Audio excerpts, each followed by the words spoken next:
매일 성경 묵상을 돕는 해설 가이드입니다. 안녕하세요. 묵상 코치입니다.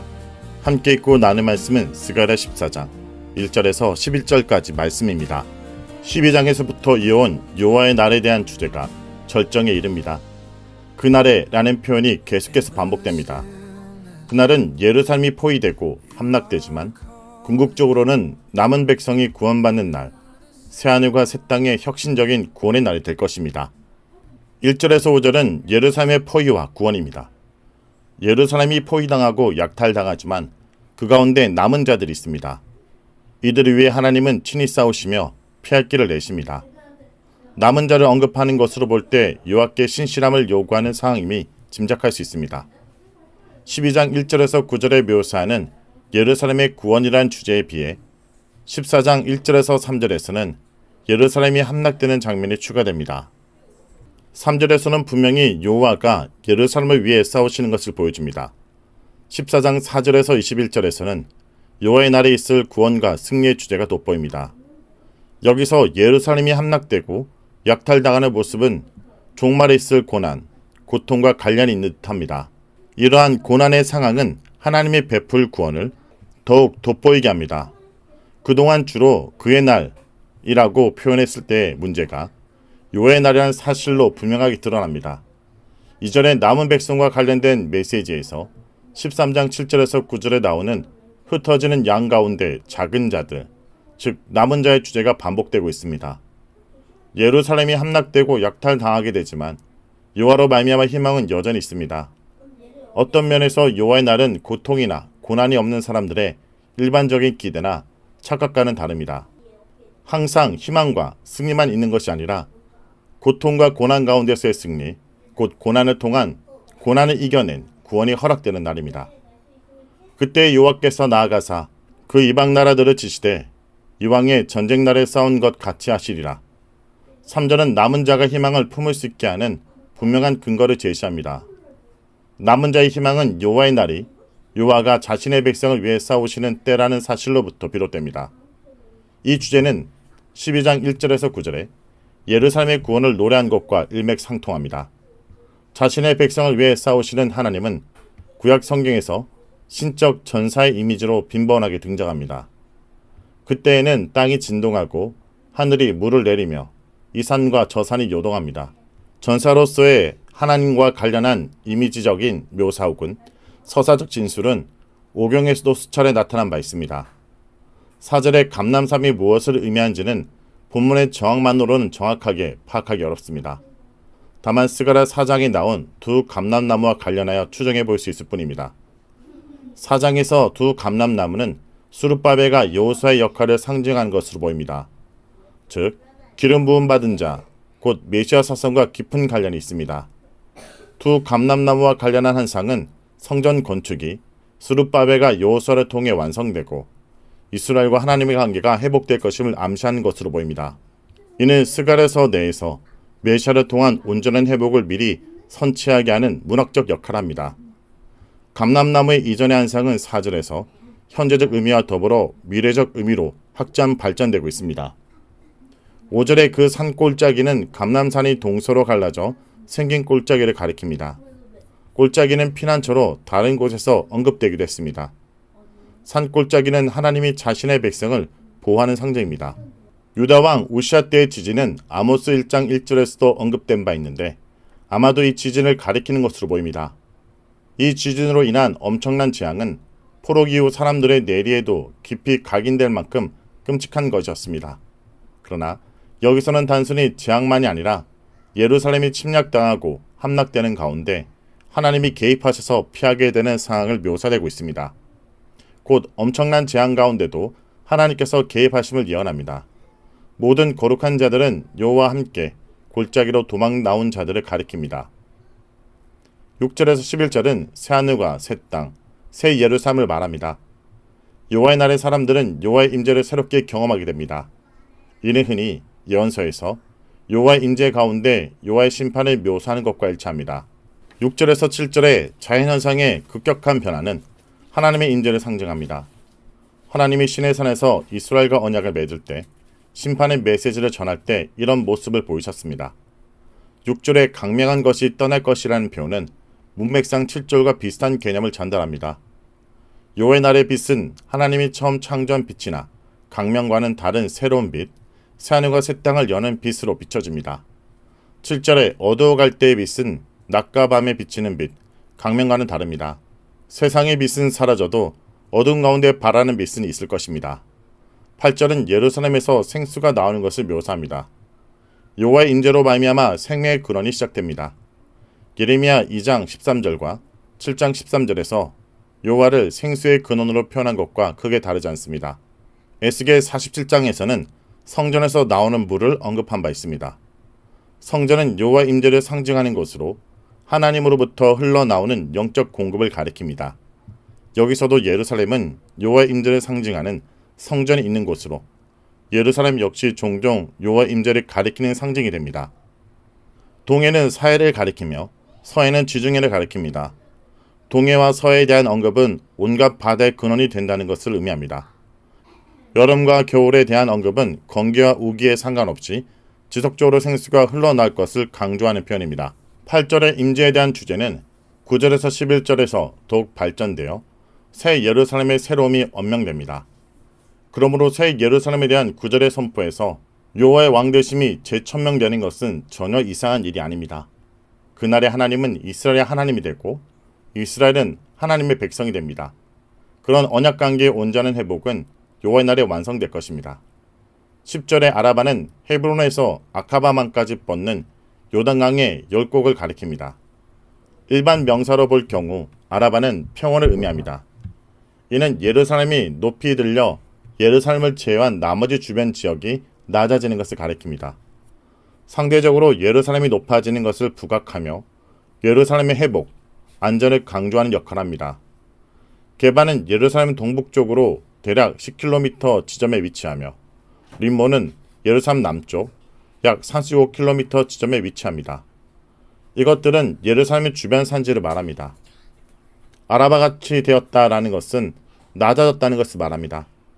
베냐민은 예루살렘 북쪽에 위치하므로 베냐민 문은 예루살렘의 북쪽에 위치합니다. 천문 자리는 명확하지 않지만 대체로 예루살렘의 주변 지역을 가리킵니다. 성 모퉁이 문은 성의 북쪽과 서쪽 벽이 합치는 곳으로 보입니다. 그리고 하나넬 망대는 예루살렘의 북쪽 벽에 위치하고 왕의 포도주 짜는 곳은 왕의 동산 근처의 남쪽에 있을 것입니다. 따라서 이 표현들은 예루살렘과 그 주변 지역이 높아지는 것을 언급하는 것입니다. 사람이 그 가운데 살며 다시는 저주가 있지 아니리니 예루살렘이 평안히 서리로다. 언약적인 저주로 인한 심판에 가리킬 때 땅에 사람이 거주하지 않게 되었다는 맥락에서 야사부가 자주 사용되었습니다. 저주로 인한 땅의 향락한 모습을 가리킬 때 빈번하게 등장합니다. 그러나 여기선 사람들이 살게 된다는 야사부는 저주가 아닌 축복을 상징하는 맥락에 쓰입니다. 저주는 예루살렘 멸망으로 완전히 파괴된 것을 가리킬 것입니다.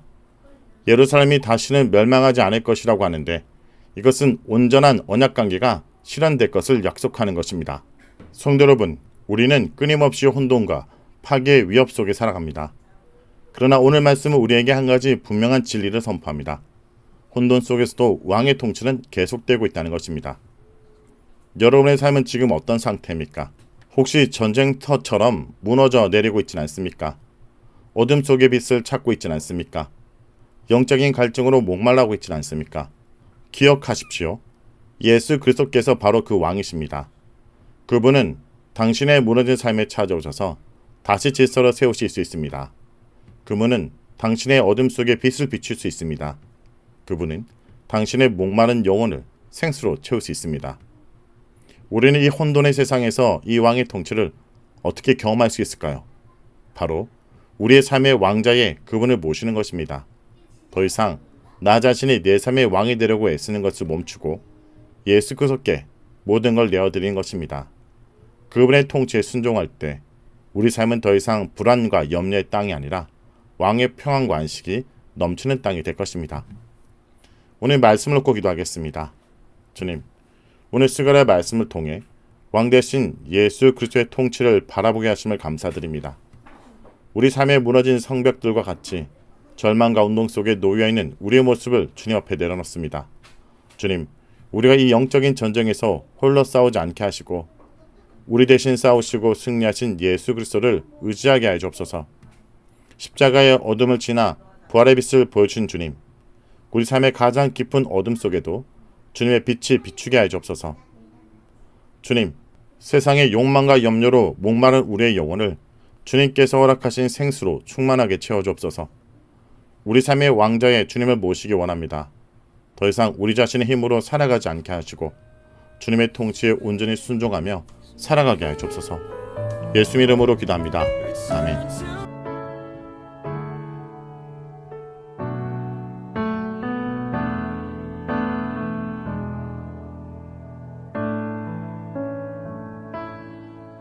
나의 안에 거하라. 나는 내 하나님이니 모든 환난 가운데 너를 지키는 자라. 두려워하지 말라. 내가 널 도와주리니 놀라지 말라. 내 손 잡아주리라.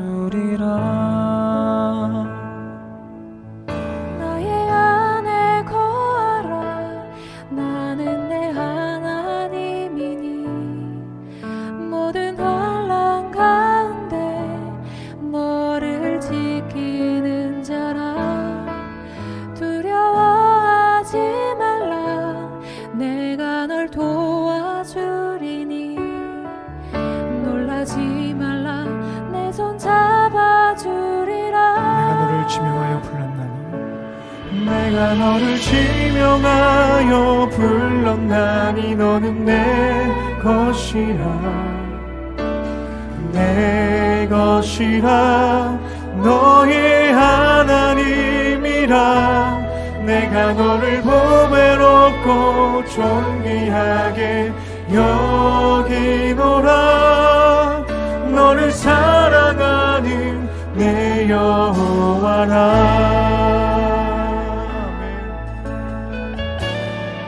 함께 고백합시다. 나의 안에 거하라. 나는 내 하나님이니 모든 환난 가운데 너를 지키는 자. 두려워하지 말라. 두려워하지 말라. 내가 널 도와주리니 놀라지 말라. 내 손 잡아주리라. 한 번 더 고백합시다. 나의 안에 거하라. 나의 안에 거하라. 나는 내 하나님이니 모든 환난 가운데 너를 지키는 자라. 두려워하지 말라. 내가 널 도와주리니 놀라지 말라. 내 손 잡아주리라. 내가 너를 지명하여 불렀나니 너는 내 것이라. 내 것이라. 너의 하나님이라. 내가 너를 보배롭고 존귀하게 여기노라. 너를 사랑하는 내 여호와라. 내가 너를 지명하여 불렀나니 너는 내 것이라. 내 것